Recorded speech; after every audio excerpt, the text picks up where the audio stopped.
Assalamualaikum. Hai, selamat malam, Mam. Selamat bergabung di Bincang Mams Milenial di Instagram teman Ibu Milenial, teman Bumil. Apa kabar, Mams, hari ini? Ini adalah sapaan yang bukan basa-basi saya tanyain loh, karena beneran saya pengen tahu nih kabar Mams hari ini. Semoga semua dalam keadaan sehat, dalam keadaan yang baik, Mams dan sekeluarga. Topik malam hari ini kita akan seputar curhat tentang topik yang dekat banget sama kita sebagai wanita, sebagai ibu juga, dan kejadiannya nggak bisa kita di luar kuasa kita, jadi kita nggak bisa menolaknya dan juga nggak bisa merencanakannya. Gimana sih cara menghadapi kesedihan setelah keguguran? Saya yakin keguguran itu adalah sesuatu hal yang kayak nano-nano ya untuk diomongin. Antara dianggap umum karena kalau secara fakta memang atau secara data antara 20 sampai 25% keguguran itu umum terjadi di kehamilan pertama maupun di kehamilan yang kedua, ketiga atau selanjutnya. Di sisi lain tuh kalau mau ngomongin keguguran kayak pamali ya, takut kejadian. Jadi sebaiknya jangan deh, tabu gitu diomongin. Tapi sebenarnya pastinya untuk moms apalagi yang menghadapi fase ini ada kesedihan yang luar biasa. Kita kehilangan memang sesuatu yang belum tentu punya kita, hanya dititipkan. Tapi kan sudah pasti kita merasa itu adalah bagian dari kita, tiba-tiba pergi. Gimana ya cara menghadapi kesedihan setelah keguguran yang baik? Gimana sih kita menyehatkan mental kita supaya siap untuk kembali hamil lagi? Karena kalau sehat secara fisik kan bisa kelihatan ya moms dari pemeriksaan medis. Tapi kalau untuk sehat secara fisik, cuma kita nih yang bisa membantu penyembuhannya. Dan cuma kita yang tahu siap atau tidak. Kali ini akan hadir seorang dokter psikolog klinis dari Postpartum ID atau postpartum.id, yaitu Mbak Ima, atau dengan nama panjang Mbak Tatik Imatus Saadah, MPSI psikolog. Untuk para moms yang ingin curhat, yang pengen bertanya, atau pengen cerita, atau mungkin minta tips gimana biar kuat, biar strong secara mental, atau gimana cara yang ngadepin kesedihan yang kayaknya belum udah-udah ini, masih terus berduka, boleh banget cerita, curhat, atau mungkin mau saling berbagi, kasih tips mungkin yang sudah pernah melewati atau sudah tahu caranya. Halo Mbak Ima, Assalamualaikum. Waalaikumsalam warahmatullahi wabarakatuh. Selamat malam, Mbak Iya, Mbak. Oke, apakah cukup jelas ya suaranya?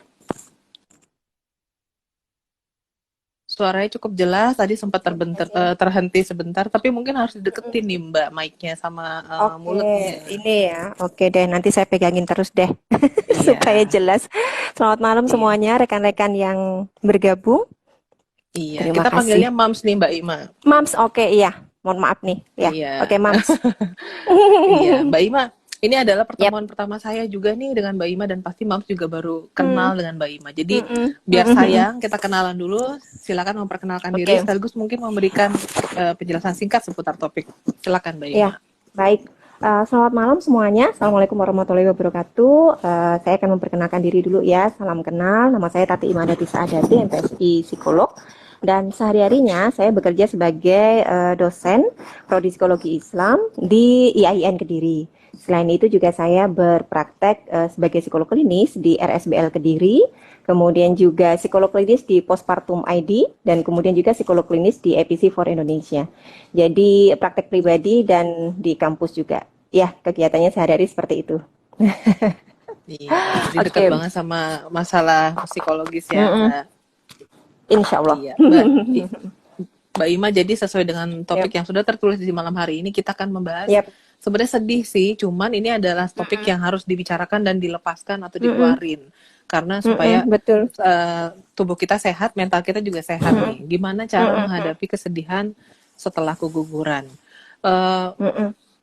Sebenarnya saya jujur takut salah atau bingung nih untuk Mm-mm. memulainya. Mm-mm. Tapi pertanyaan pertama saya deh, ketika itu terjadi, apa sih Mbak yang harus Mm-mm. kita lakukan? Ya, sebetulnya ini merupakan refleksi ya untuk saya pribadi begitu ya, karena sebetulnya 12 tahun yang lalu saya juga pernah mengalami keguguran begitu, dan 7 tahun yang lalu saya juga pernah mengalami keguguran. Iya, Meskipun keguguran yang pertama dan yang kedua ini memiliki proses yang berbeda begitu. iya, Secara secara umum seseorang atau moms yang kehilangan janinnya begitu, ataukah bahkan sudah direncanakan akan lahir di waktu tertentu tapi kemudian takdir berkata lain, secara umum pasti itu akan terjadi yang namanya kesedihan begitu ya. Kehilangan, kemudian juga rasa bersalah, kemudian juga menyesal begitu. Jadi sebanyak emosi yang bisa muncul di saat situasi itu terjadi, dan kita tidak bisa menyalahkan, dan kita juga kadang tidak bisa bayangin juga begitu. Nah, emosi-emosi itu seperti yang juga pernah saya rasakan, itu menjadi sebuah emosi yang wajar terjadi di saat situasi itu terjadi, dan kita melihat rentang waktunya 2 minggu sampai dengan 6 bulan. Jadi kalau misalkan dia sudah lewat 2 minggu, kita sudah mulai harus aware untuk mulai dibawa ke profesional, mulai didampingi lebih kuat lagi. Kalau di atas 6 bulan, kita ada istilah gangguan namanya post traumatic stress disorder. Jadi ada rasa kehilangan yang kuat, trauma yang kuat karena sebuah situasi tertentu, termasuk keguguran ini. Nah, jadi kalau misalkan moms yang mengalami situasi kehamilan yang dirasa sepertinya tidak sehat, atau kemudian juga bahkan moms terjadi sudah ada diagnosa bahwa ini harus dikoretase seperti yang pernah saya alami dulu, rasa-rasa yang muncul itu biarkan mengalir aja. Artinya kalau takut ya akui takut, kalau khawatir yang diakui saja kalau ini khawatir. Jadi kayak dilepasin dulu ketakutan, kekhawatiran, kesedihan dan sebagainya dengan diagnosa yang diberikan oleh dokter. Nah, setelah itu, setelah rilis emosi itu, baru kemudian kita bisa melakukan proses-proses selanjutnya. Nah, ini menjadi sesuatu yang memang perlu dipersiapkan juga ya, Mams, untuk ketika kita memang sudah didiagnosa oleh dokter kita hamil, kita perlu mempersiapkan juga fisik maupun mentalnya. Gitu. Iya. Dan tahapan gitu ya, tahapan ketika kita bersedih begitu ya, atau istilahnya adalah grieving, itu sebetulnya dipengaruhi oleh beberapa hal, faktor. Yang pertama adalah apakah kehamilan ini diharapkan atau tidak, begitu ya, baik oleh ibu hamilnya sendiri atau oleh pasangannya. Jadi jadi ketika kehamilan ini menjadi sesuatu yang diharapkan, cukup diharapkan, sangat diharapkan. Jadi kalau kita mau bikin kayak tingkatan begitu ya. Misalkan mohon maaf nih, kalau rumah tangga 10 tahun kemudian baru diberikan rezeki hamil, ini tentunya kehamilan yang sangat diharapkan oleh kedua belah pihak. Tapi juga bisa jadi loh, ceritanya bisa juga macam-macam gitu kan. Cerita seseorang itu apakah sudah siap memiliki anak atau belum, ataukah mohon maaf kehamilan ini terjadi di luar pernikahan, ataukah kehamilan ini terjadi belum direncanakan tapi ternyata sudah jadi duluan. Misalkan nikah baru 1 bulan, pengennya honeymoon dulu deh 1 tahun gitu ya, mau jalan-jalan dulu, tapi ternyata 1 bulan kemudian udah hamil itu. Jadi emosi awal ketika datanglah tes pack yang positif ini, kemudian diagnosa dari dokter bahwa kita hamil, itu mempengaruhi kesiapan juga bagaimana moms ini merawat kehamilan ini. Jadi yang pertama adalah seberapa jauh kehamilan ini diharapkan oleh si ibu sendiri atau si moms atau pasangan juga. Nah, yang kemudian yang kedua, seberapa jauh juga kehamilan ini diharapkan oleh anggota keluarga yang lebih besar gitu ya, dalam lingkungan yang lebih besar. Karena ada beberapa kehamilan yang mohon maaf diharapkan hamilnya anak laki-laki begitu ya. Kemudian ketika ternyata anaknya perempuan, anggota keluarga mungkin agak sedikit kecewa atau bagaimana. Nah, ketika kemudian terjadi sesuatu yang kita tidak harapkan, misalkan terjadi keguguran, maka ini responnya juga pasti akan berbeda antara yang situasinya seperti itu dengan situasinya yang semua sudah sesuai dengan harapan. Kemudian selain kehamilan yang di permulaan ini diharapkan atau tidak, faktor yang membuat kehamilan itu terjadi prosesnya. Apakah cukup alamiah seperti pada umumnya. Apa namanya, kita hanya 1 bulan menikah kemudian langsung dikasih rezeki hamil, ataukah Iya. proses ini perlu lama sekali, bahkan harus melakukan bayi tabung misalkan, inseminasi buatan misalkan gitu. Jadi proses untuk mendapatkan si janin ini apakah dirasa cukup sulit oleh apa namanya keluarga atau tidak gitu ya. Iya. Jadi beberapa faktor ini turut berperan serta seseorang itu akan merespon seperti apa ketika keguguran itu ternyata menjadi sebuah takdir atau apa harus terjadi begitu. Iya. Nah, Iya. jadi faktornya dulu perlu perlu apa namanya perlu kita gali dulu ya. Makanya Iya. konseling kesiapan menikah itu sebetulnya juga plus kesiapan untuk apakah memang direncanakan kehamilan sejak awal ataukah memang memang pengen KB dulu, pengen apa namanya nggak hamil dulu, itu keputusan masing-masing pasutri ya. Tetapi itu Iya. menjadi salah satu faktor. Oke. Dan kemudian apakah ini langsung nih ataukah kita mau interaksi dulu Silakan. nih? Gimana nih? Silakan, Mbak. Langsung, Mbak. Ini saya dengerin langsung enak gitu, langsung oh iya iya Oh iya gitu. iya. Iya, silakan, Mbak. Gitu Silakan. ya. Oke, kalau gitu saya dongeng dulu ya. Iya. Saya lanjutin dongengnya. Nah, selanjutnya kalau misalkan sudah terjadi situasi keguguran gitu ya. Jadi luruhnya si janin ini entah itu usianya masih dini atau bahkan yang biasa kita kenal dengan blind ovum, jadi apa namanya ketika zigot ini tidak berkembang begitu. Iya. Nah, ataupun bayi apa namanya janin sudah besar bahkan sudah dipersiapkan kelahiran di minggu depan dan ternyata itu gugur dan sebagainya, maka Iya. sebetulnya kita memang mengenal ada fase-fase ketika kita kehilangan atau istilahnya grieving begitu ya. Iya. Ini di apa namanya diperkenalkan sebetulnya ini fase kehilangan seseorang. Jadi awal-awal teorinya ini dipakai untuk seseorang, namun kemudian berubah untuk kehilangan apapun. Bahkan Oke. kehilangan jabatan, kehilangan suami, kehilangan istri gitu ya.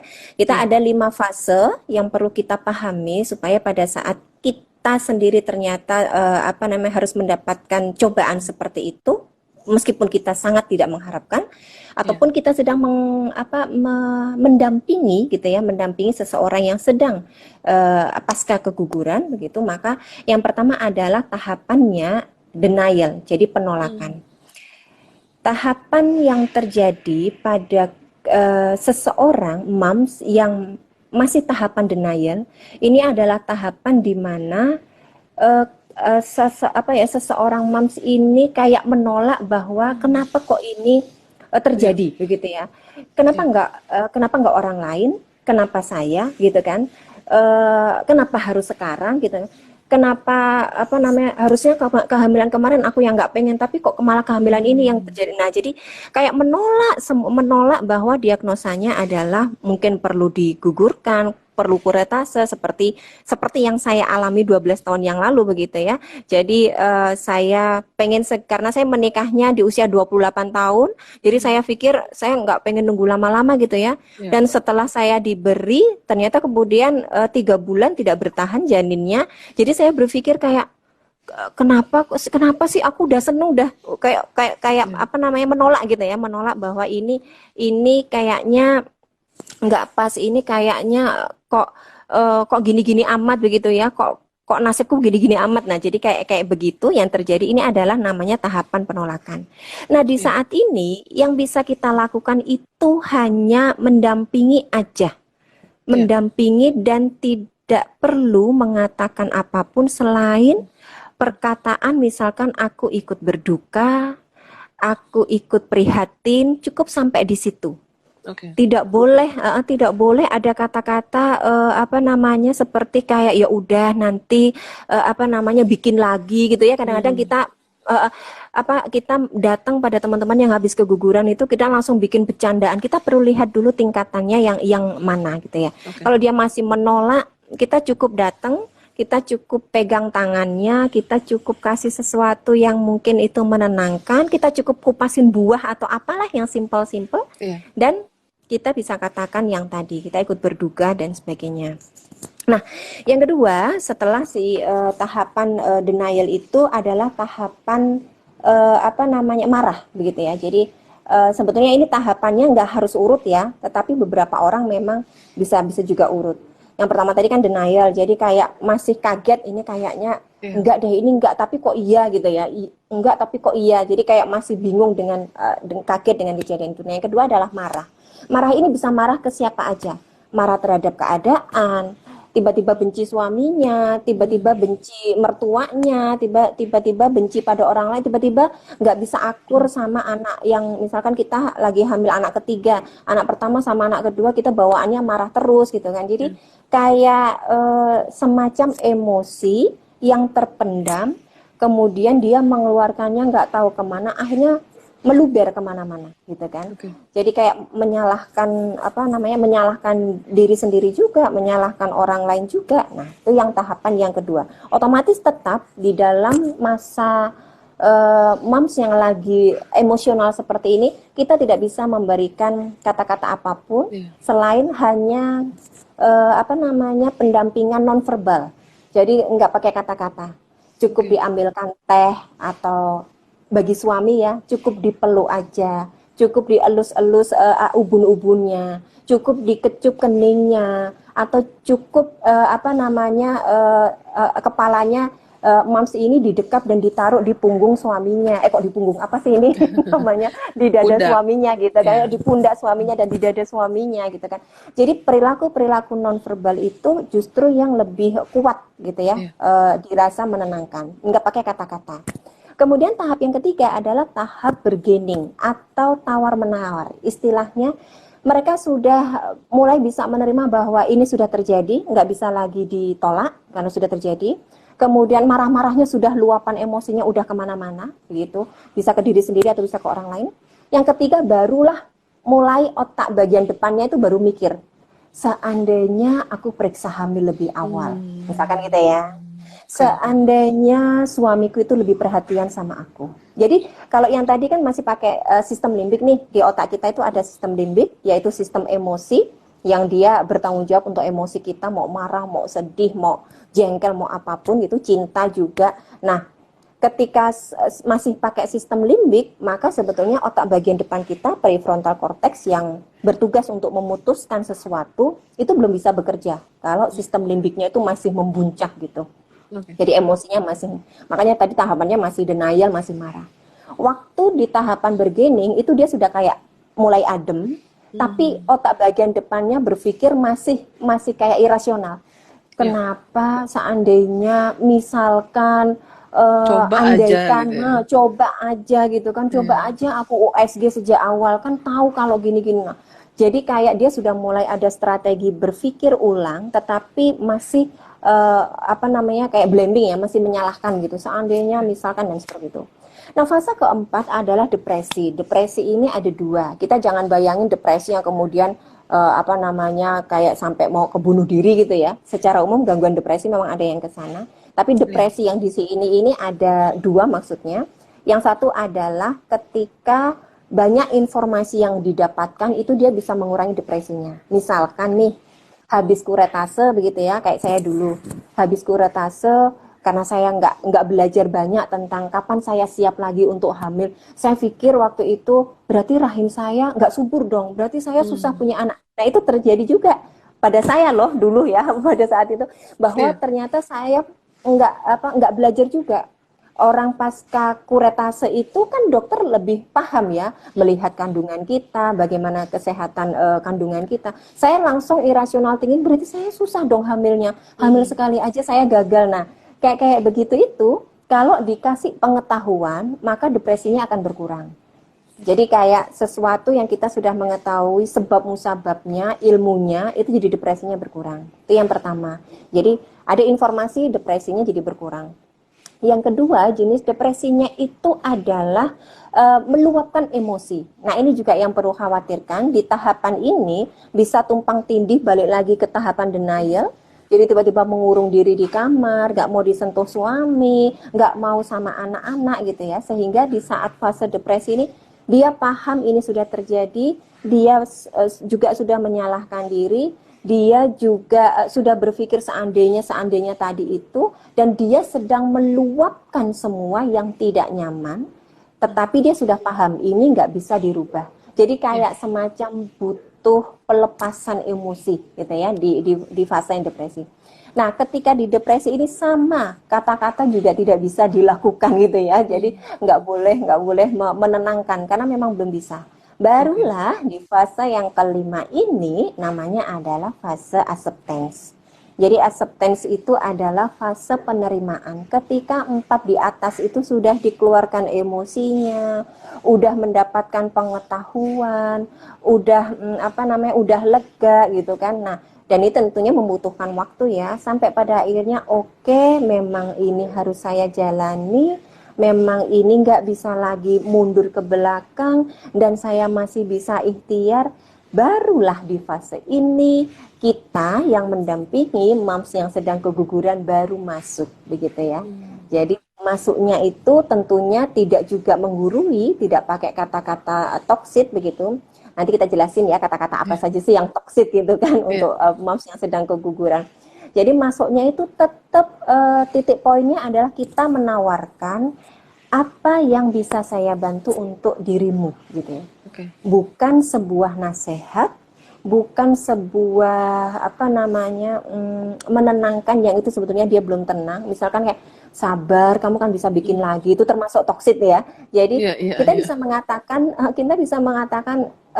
aku di sini, aku ada buat kamu. Kalau misalkan ini dilakukan oleh suami misalkan, atau misalkan kita sahabatnya, oke deh kamu, aku bisa bantu apa ya, untuk untuk supaya kamu bisa cepat-cepat move on lagi. Iya, Bilang aja aku harus seperti apa yang bikin kamu tenang gitu ya, kamu iya, butuh apa, sampaikan aja. Jangan khawatir, aku ada di dekat kamu terus kok, misalkan kita keluarga atau sahabat. Nah, iya. jadi 5 fase ini ketika kita memahami bahwa setiap orang yang kehilangan, termasuk kehilangan janin atau keguguran ini, fasenya akan sama aja. Meskipun tidak selalu didahului dari denial ya. Kadang-kadang tiba-tiba berasa kayak kuat gitu ya. Aku ya Hmm. udah, aku menerima ini memang sudah takdir. Ada loh yang fase acceptance itu langsung ada gitu ya. Jadi Hmm. kayak ya udah, mungkin misalkan baru nikah terus kemudian 2 bulan hamil, ternyata keguguran, terus kemudian ya udah ya Mas ya, mungkin mungkin kita harus honeymoon dulu kali gitu, ya udah deh aku ikhlasin. Namun pada saat situasi yang lain bisa jadi pindah ke denial. Hmm. Iya, iya, iya. Pada saat mungkin sendiri, pada saat melihat temennya hamil dan berjalan dengan normal, pada saat lihat temennya melahirkan anak yang cantik-cantik dan lucu-lucu dan ganteng-ganteng, tiba-tiba kayak, duh, seandainya aku hamil, aku Hmm. kan pasti lahirannya bareng sama dia. Jadi Hmm. kayak Iya, mundur iya. begitu ya perkembangan. Jadi acceptance dulu, tapi kemudian pindah ke bargaining. Ini bisa terbolak-balik. Nah, Oke. jadi begitu fase-fasenya yang perlu kita kuasai dulu deh. Kita kenali dulu Iya, deh fase iya, gitu. Oke, iya, iya. bagaimana nih lanjutannya? Lanjutannya adalah yang paling banyak ditanyakan oleh para moms adalah gimana biar bisa kuat menghadapi omongan orang. Nah, ini pas banget dengan chapter Ya, selanjutnya ya, Mbak, soal ngadepin oke, ucapan toksik dari sekitar, Mbak. Ah, ini yap, silakan, Mbak. Dipersilakan, Mbak. oke. Baik, sebetulnya ya teman-teman mam semuanya, pada saat sekali lagi pada saat emosi kita tidak stabil gitu ya, karena situasi ini, maka yang pertama kita memang harus akui dulu.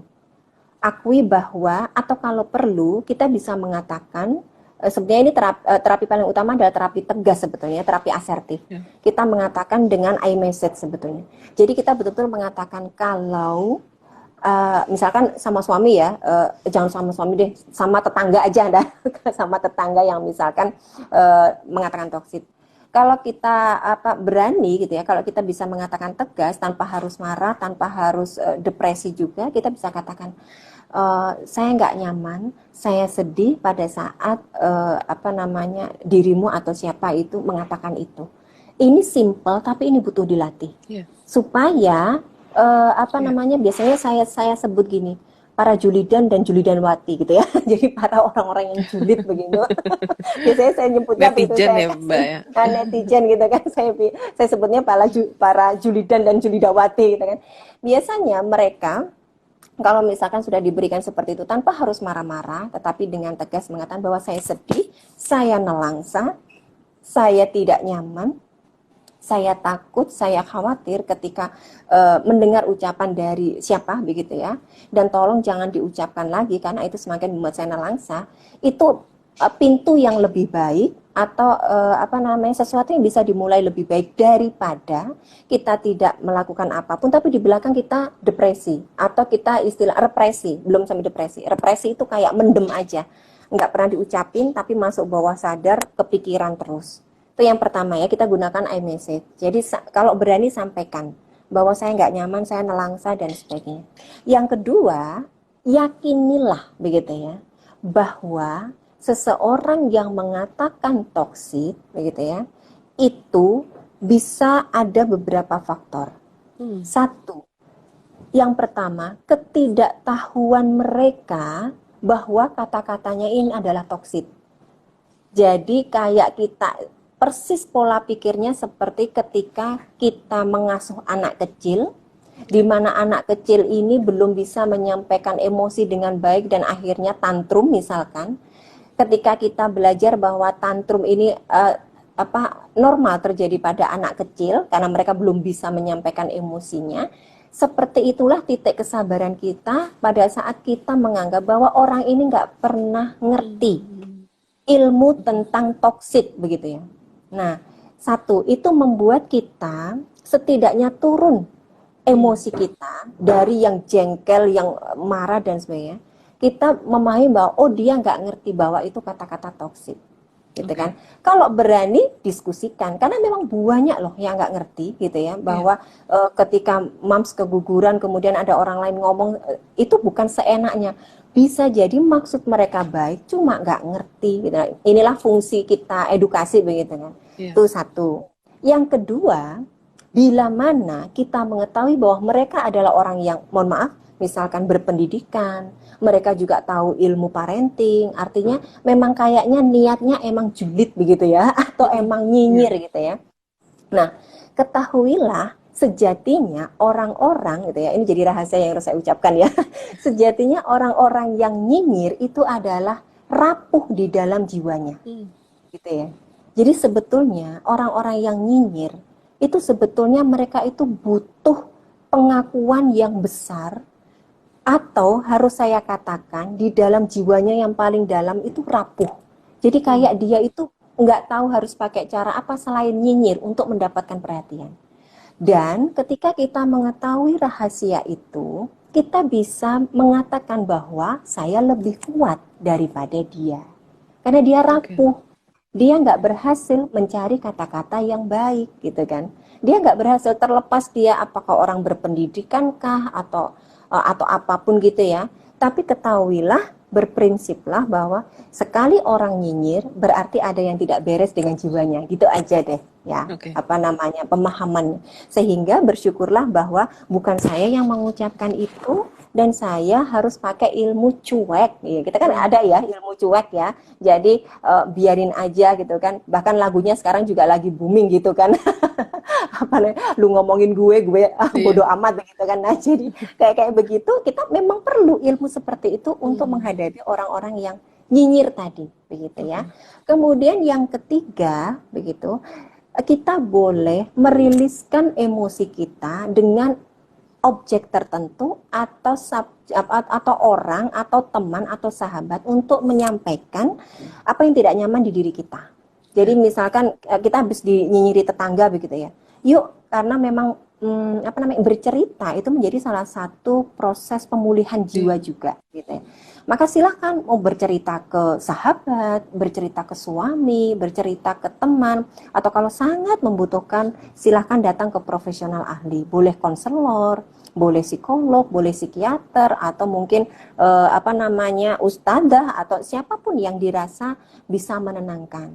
Dan selanjutnya kita jangan lupa yang terakhir adalah karena kita orang beragama ya, kita harus minta gitu ya pada Tuhan untuk lembutkanlah hati mereka yang nyinyir-nyinyir itu dan lembutkanlah hati kita juga untuk bisa menerima situasi ini. Karena sejatinya kalau Tuhan sudah melembutkan hati kita itu kan aman ya semuanya ya, biar orang nyinyir model bagaimanapun kita akan tetap kuat. Mungkin itu 4 hal yang bisa dilakukan. Baik, Mbak Ima, ini pengen Iya. banget ngobrol lebih Mm-mm. panjang karena kayaknya kalau udah Iya, curhat gini 1 jam pasti kurang ya Mbak. Tapi sayang banget pasti waktu kurang. kita sudah mendekati jam 8. Sebelum menutup ini mungkin Mbak Ima mau menyampaikan sesuatu dan mungkin juga mau menyampaikan postpartum.id ini seperti apa atau bisa membantu maaf dalam hal apa sih Mbak? Silakan Mbak. Iya, baik. Kalau di postpartum.id ini kan sebetulnya banyak pengetahuan ya yang bisa kita siapkan sebagai ibu baru begitu ya. Atau sebetulnya juga kita bisa belajar untuk bagaimana mengelola kehamilan.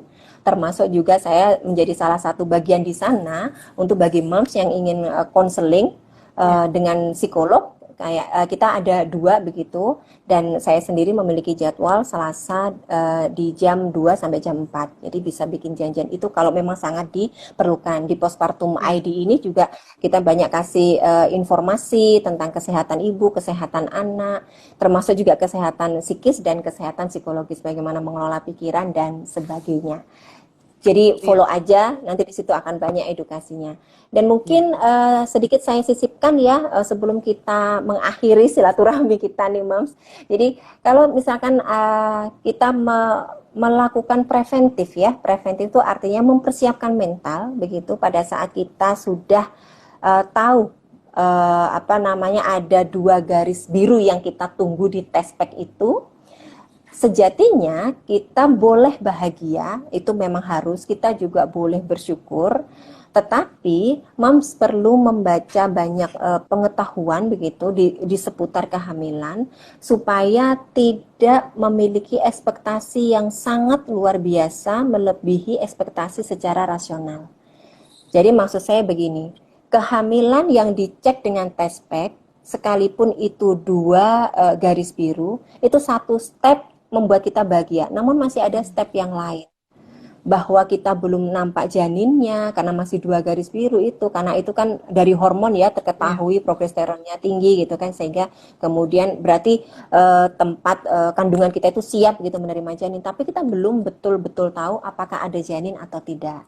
iya, Jadi kita tuh bersyukurnya itu dengan rasional begitu loh. Enggak kemudian 2 garis biru langsung diumbar kemana-mana begitu ya. Bener sih mohon doanya. Tapi itu akan membuat jatuh pada saat, jatuh banget begitu ya. Pada saat semua orang sudah tahu dan ternyata perkembangannya tidak sesuai iya, yang kita harapkan. Jadi iya, kita apa namanya keep dulu, kita simpen dulu, kita lihat ke dokter gitu ya, misalkan mau USG, sampai pada bulan kedua betul-betul ada bentuk, betul-betul ada denyut nadi, bahwa disitulah kayak positif bahwa memang ada sesosok janin yang ada di rahim kita.